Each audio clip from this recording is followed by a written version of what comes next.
दोस्तों नमस्कार। सार्थक एजुकेशनल इंस्टीट्यूट में आपका स्वागत है। दोस्तों आज हम एक ऐसी प्रथा के बारे में आप सबके बीच में बात करने के लिए आए हैं जो कभी प्राचीन भारत के इतिहास में प्रचलित थी, जिसने भारतीय समुदाय की महिलाओं की अंतरात्मा को झकझोर कर रख दिया था। मैं बात कर रहा हूँ सती प्रथा के बारे में। सती प्रथा पुरातन भारतीय समुदायों में प्रचलित एक ऐसी धार्मिक प्रथा थी जिसमें किसी पुरुष की मृत्यु के बाद उसकी पत्नी उसके अंतिम संस्कार के दौरान उसकी चिता में स्वयं प्रविष्ट होकर के आत्मत्याग कर लेती थी। 1829 ईस्वी में अंग्रेजों द्वारा भारत में इसे गैर कानूनी घोषित कर दिया गया और यह प्रथा सदैव सदैव के लिए समाप्त हो गई। यद्यपि उस समय तत्कालीन कई ऐसे समाज सुधारक हुए जिन्होंने इस प्रथा का घोर विरोध किया, आवाज़ उठाई, आंदोलन किए। अंतोगत्वा अंग्रेजों को कानून बनाना ही पड़ा।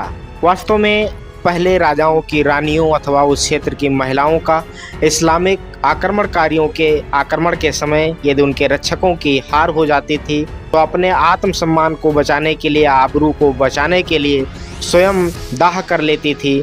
इसका सबसे बड़ा उदाहरण चित्तौड़ की महारानी पद्मिनी का आता है। यदि सती प्रथा को अंत करने वाले व्यक्ति के विषय में कहा जाए तो सबसे पहला नाम आता है राजा राम मोहन राय का।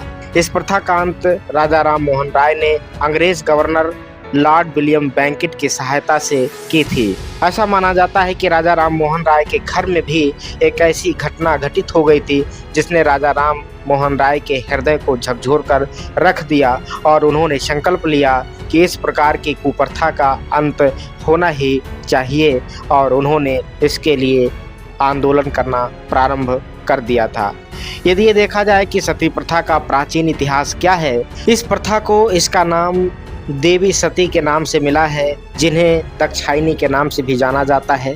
हिंदू धार्मिक ग्रंथों के अनुसार देवी सती ने अपने पिता दक्ष द्वारा अपने पति महादेव शिव के तिरस्कार से व्यथित होकर के यज्ञ की अग्नि में कूदकर आत्मदाह कर लिया था। सती शब्द को अक्सर अकेले या फिर सावित्री शब्द के साथ जोड़कर किसी पवित्र महिला की व्याख्या करने के लिए प्रयुक्त किया जाता है। मित्रों, सती प्रथा के कारण रहे होंगे। जिन कारणों से सती प्रथा होती थी, आइए उन बिंदुओं पर यदि हम बात करें तो प्राचीन काल में सती प्रथा का जो पहला कारण था वो ये था कि आक्रमणकारियों द्वारा जब पुरुषों की हत्या कर दी जाती थी, जिसके बाद उनकी पत्नियां अपनी अस्मिता को, अपने आबरू को, अपने आत्मसम्मान को महत्वपूर्ण समझकर उसे बचाने के लिए स्वयं अपने पति की चिता के साथ आत्मत्याग करने पर विवश हो जाती थी। कालांतर में महिलाओं के स्वैच्छिक व्यवस्था का अपभ्रंश होते होते एक सामाजिक रीति में बदल गया, जिसे बाद में सती प्रथा के नाम से जाना गया। दोस्तों थोड़ी देर कल्पना करके देखिए कि सती प्रथा कितनी असंवेदनशील प्रथा थी, जिसमें न चाहते हुए भी औरतों को अपने पति की चिता में जिंदा जलने के लिए मजबूर होना पड़ता था। यद्यपि कई महिलाएं स्वयं अपने स्वाभिमान को बचाने के लिए स्वेच्छा से आत्मदाह करती थीं, परंतु फिर भी यदि ये देखा जाए तो समाज के लिए एक कलंक ही था।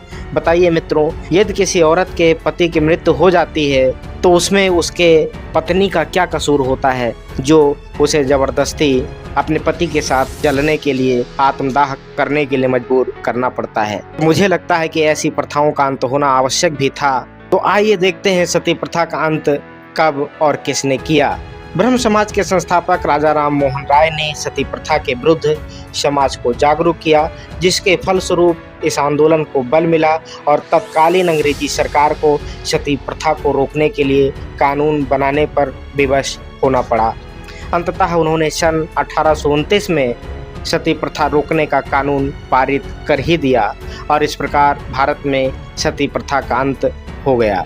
इसके बाद हैदराबाद के छठे निजाम महमूद अली खान ने स्वयं 12 नवंबर 1876 को एक चेतावनी घोषणा पत्र जारी किया और कहा, यह सूचित किया जाता है कि यदि भविष्य में ऐसी कोई भी दिशा में कार्रवाई की जाती है, घटनाएं घटित होती हैं, तो घटना को अंजाम देने वाले व्यक्तियों को गंभीर परिणामों का सामना करना पड़ेगा। अगर कोई तालुकदार, नायब, जगदीर, जमींदार या अन्य कोई व्यक्ति इस मामले में लापरवाही करता है तो सरकार उनके खिलाफ गंभीर से गंभीर कार्रवाई करेगी। इस प्रकार के फरमान हैदराबाद के छठे निजाम ने भी जारी किया था। वास्तव में दोस्तों, सती प्रथा हृदय को झकझोर देने वाली, दिल को दहला देने वाली घटना थी।